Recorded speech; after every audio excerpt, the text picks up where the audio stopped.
안녕하세요. 매일 공부 매일 인사이트의 김태형 작가입니다. 오늘 공부해 볼 내용은 부자 되는 방법, 세상에서 가장 간단하게 부자 되는 방법에 대해서 살펴보도록 하겠습니다.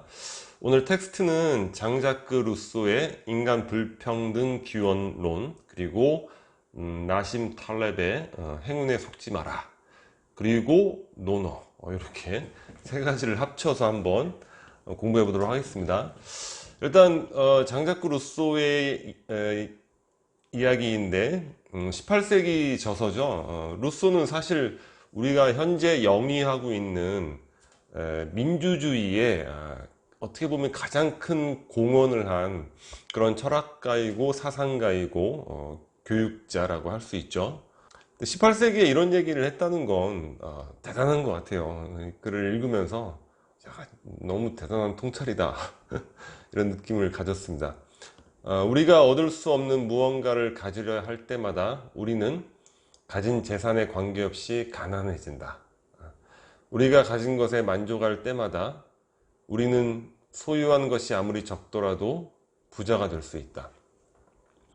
저는 그 부자 되는 거 뭐 좋다고 생각을 해요. 그리고 부자 되려고 뭐 이렇게 열심히 사는 거 또 매우 좋다고 생각을 합니다. 그래서 제 말씀을 이렇게 오해는 하지 않으셨으면 좋겠어요. 근데 제가 말씀드리고 싶은 부분은 일단 부자 되려고 하는 건 좋은데 그것으로 인해서 고통받는 것은 어리석은 것이다.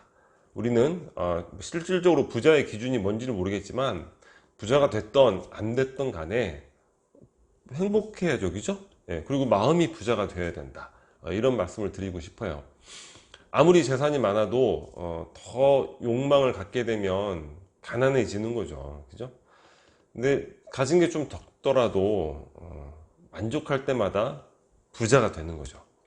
그래서 루소가 뭐라고 했냐면 부자라고 느끼는 가장 효과적인 방법은 돈 벌려고 노력하는 것보다 우리와 수준이 같은 수준의 능력이라 여겼지만 우리보다 더 부자 된 사람들이 있죠. 그 사람들과 실제로나 정서적으로 거리를 두면 된다.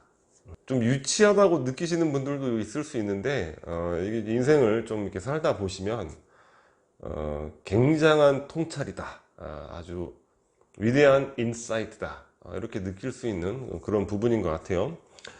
조금 더 구체적으로 사례를 통해서 이 글을 한번 살펴보도록 하겠습니다. 이거는 이제 나심 탈렙의 이제 행운에 속지 마라 이 책에 나오는 부분인데 마크와 제닛 부부의 에피소드예요. 이 마크는 하버드대 나오고 예일 법학대학원 나오고 아주 변호사로서 승승장구를 해요. 법률 회사에서 이제 파트너라는 뭐 지위에도 오르고 뭐 수입도 어마어마하고 뭐 대단히 성공을 하게 되죠. 근데 이제 맨하튼이 하도 집값이 비싸니까 보통은 이제 외곽 지역에서 이 마크 같은 경우라면 뭐 좀 교외 지역이라면 아마 대저택에서도 살 수 있는 그 정도 수준일 거예요. 근데 이 맨하튼 지역에 출퇴근하기가 굉장히 힘들죠. 불편하고 시간도 오래 걸리고. 제가 거기서 이제 지하철 타고 외곽에 이렇게 저도 몇 번 왔다 갔다 했는데 굉장히 뭐 시간이 예를 들어서 50분 뭐 1시간 걸린다 지하철로. 근데 이게 서울에서 지하철 타는 거하고는 이게 느낌이 달라요. 뉴욕의 지하철이라는 건 굉장히 오래되고 막 좀 지저분하기도 하고 좀 분위기도 좀 그렇잖아요. 분위기도 그렇고 시간도 잘 어기고 해서 정서적으로 많이 훨씬 서울 지하철 타는 것보다 피곤한 것 같아요. 여튼간에 마크가 이제 출퇴근 시간을 줄이기 위해서 이 맨하튼의 고급 주택가인 뉴욕 이제 그 파크 애버니에서 산단 말이에요. 하여튼 뭐 주상복합 이런 데 살겠죠. 근데 거기는 뭐 정말로 쟁쟁한 사람들이 많이 사는 거예요. 성공한 기업 임원, 월스트리트 트레이더, 기업가들도 전성기를 구가하는 기업가들. 이렇지 않으면 파크 애버니에 못 사니까. 마크도 대단한 성공을 했기 때문에 파크 애버니에 사는 거예요. 근데 주변에 살다 보니까 주변에 이제 너무나 잘 나가는 사람들, 뭐 다이아 맨날 보고 뭐 살아가는 모습들이 너무나 이제 자기들보다 높은 거죠. 그러니까 와이프 제닛이 뭐 무시당하고 느낌이 뭐 대놓고 무시하는 게 아니라 뭔가 이렇게 좀 무시당하는 느낌도 들고 왜 저렇게 다 잘 사는데 남편은 왜 남들만큼 성공하지 못할까?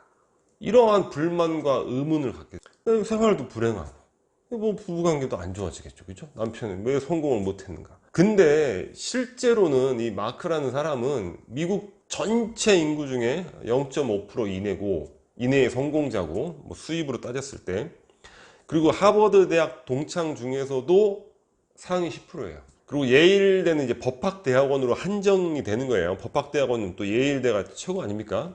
예일 동창 중에서도 자기가 평균보다 60% 이상 높은 수입을 올린단 말이에요. 이거는 이제 어마어마한 부자죠.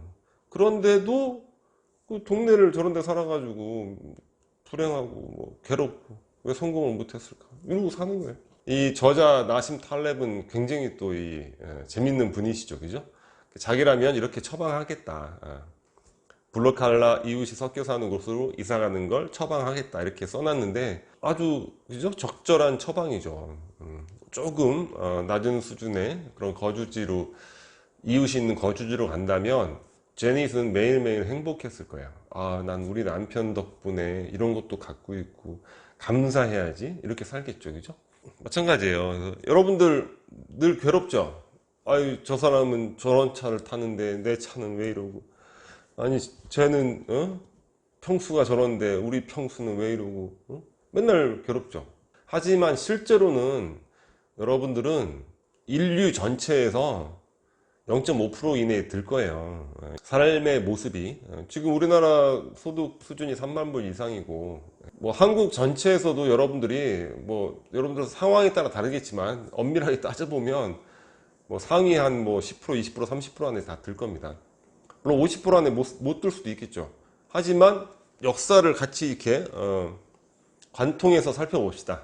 뭐 한국의 역사를 관통하던 인류의 역사를 관통하던 우리의 지금의 삶의 모습은 1% 이내입니다. 무조건 1% 이내예요. 제가 어제 무슨 또 이렇게 이벤트가 있어서 뭐 이게 문어, 막 전복 이런 거 이렇게 막 야들야들하게 이렇게 해서 먹었는데, 그런 거 생각해 보세요. 누가 그런 걸 먹었겠어요? 조선시대 왕들이 먹었겠습니까? 조선시대뿐만 아니라 뭐 유럽의 왕들이 먹었겠어요? 누가 먹었겠어요? 그 쪼글쪼글 말려가지고 그 영조가 그렇게 전복을 좋아하는데도 어쩌다 한번 그 왕도 어쩌다 한번 그렇게 좋아하는데도 그냥 간신히 한번 먹고 뭐 그러는 거 아니에요. 근데 그걸 그냥 싱싱한 걸 그냥 야들야들하게 그냥 그런 거를 감사하면 너무너무 행복한 거예요. 가지고 있는 것들에 대해서 항상 감사를 하는 거예요. 칼의 노래라는 그 김훈 소설가의 그 소설 한번 보세요. 그 시대 때 전쟁 상황에서 얼마나 굶주렸으면 명나라 병상가 하여간 뭐 이렇게 수탈해가지고 막 먹고 토해낸 거를 이렇게 막 주워 먹고 그런 얘기가 나와요. 실제 민중의 모습이었다는 거예요, 그게. 그리고 가까이는 조정래 씨의 한강이라는 소설이 있죠. 우리나라 50년대, 60년대, 70, 어떤 현대사 발전 과정이 나오는데 거의 불고기 한번 먹는 거는 어마어마한 이벤트. 설렁탕 먹는 것조차도 대단한 이벤트. 오늘은 웬 설렁탕이야? 뭐 이런. 그런 걸 볼 때마다 이렇게 뭐 평범한 식당 가서 이렇게 한 끼 이렇게 뭐 먹는 게, 야, 이게 얼마나 대단한 것인가. 그러니까 우리가 인문학을 하고 문학을 하고 역사를 공부하고 이런 거는 그러한 행복의 능력을 기르기 위해서, 그래서 그런 것들을 하는 거죠. 삶의 다양한, 그러니까 마크나 제니처럼 그 파크 에베뉴라는 좁은 공간에 갇혀가지고 아유 우리는 실패한 인생이야, 괴로워, 남편은 실패자야, 왜 성공, 이렇게 어리석게 살지 않기 위해서 우리가 이제 인문학을 하고 문학을 하고 철학을 하고 역사를 배우는 거죠. 자, 그래서 나심 탈렙이, 이건 뭐 나심 탈렙이 한 얘기가 아니라 이제 일반적인 얘기죠. 책에도 인용이 돼 있는데, 인간의 이제 한계가 이렇다는 거예요. 사회적 쳇바퀴. 부자가 되어 부자 동네로 이사 가고 나면 또다시 상대적 빈곤감에 시달리게 된다. 죽을 때까지 그냥. 또 성공하면 또 심리적 쳇바퀴. 풍요로운 생활에 익숙해지면 만족의 기준이 높아져서 재산으로는 절대 만족감을 느끼지 못하는 문제가 발생한다.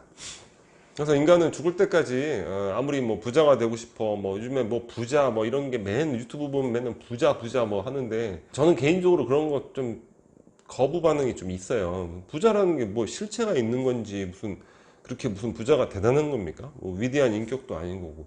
인류의 역사상 뭐 부자를 이렇게 숭상하고 그런 시대가 있었나요? 그리고 누구나 다 부자가 되려고 노력하는 거예요. 누구나 다 열심히 살잖아요. 부자가 노력한다고 되는 게 아니잖아요. 물론 어느 정도 수준의 부자는 될 수 있겠죠. 그죠? 검소하게 아껴서. 근데 이런 큰 부자라는 거는 이 행운에 속지 마라라는 이 책이 그런 것들을 얘기하는 거예요. 행운으로 인해서 많은 것들이 우리가 제어할 수 없는 그 많은 것들이 이루어진다는 거.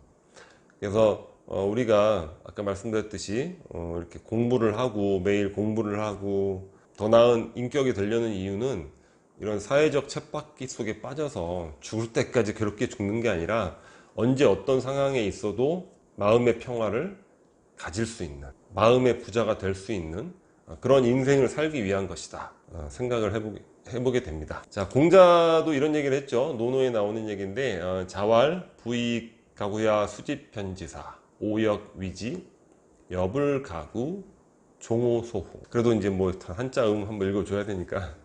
부가 만약 추구해서 얻을 수 있는 것이라면 비록 채찍을 드는 천한 일이라도 나는 하겠다. 그러나 추구해서 얻을 수 없는 것이라면 내가 좋아하는 일을 하겠다. 누구나 열심히 살죠. 누구나 다 부자가 되기 위해서 노력을 하는 거예요. 그렇다고 해서 다 부자가 되진 않죠. 제가 이제 성공은 뭐 행운이다 뭐 이런 영상을 한번 올린 적이 있는데 성공에 대해서 정확하게 연구를 하게 되면 그 행운의 영역이라는 것들을 알게 되는 거예요. 인생을 경험하다 보면 공자도 그 오랜 시간 전에 벌써 이렇게 이런 통찰을 얘기하잖아요. 부라는 게 추구해서 얻을 수 있는 것은 아니다는 얘기죠. 그게 뭡니까? 열심히 살되 내가 좋아하는 일을 하겠다는 거예요. 이건 뭡니까? 정말 오래된 고전이지만 모던한 거죠. 그죠? 현대성이 있는 거죠. 지금 이 시점에 보편성이라고 할 수 있겠네요. 그죠? 앞으로의 어떤 시대에 가서도 적용될 수 있는 거죠. 그래서 여러분들도 좋아하는 일을 하시고 부자 되는 거 좋습니다. 부자 돼서 경제적으로 자유롭고 또 이렇게 누굴 도울 수 있고 다 좋지만 오로지 그것만을 위해서 여러분들의 어떤 소중한 정서라든가 감정 또는 시간 이런 것들이 뭐 억압이 된다거나 괴롭다거나 이래서는 안 될 일이라고 생각을 합니다. 그래서 오늘 이제 부자가 되는 세상에서 가장 간단한 방법에 대해서 살펴봤습니다. 매우 깊은 것들이 포함된 내용이니까 여러분들 다시 한번 잘 텍스트 읽어보시면서 사색해 보시길 바라겠습니다. 자, 오늘 공부는 여기서 마치도록 하겠습니다. 구독 부탁드리고 앞으로도 많은 영상, 좋은 영상 준비하겠습니다. 감사합니다.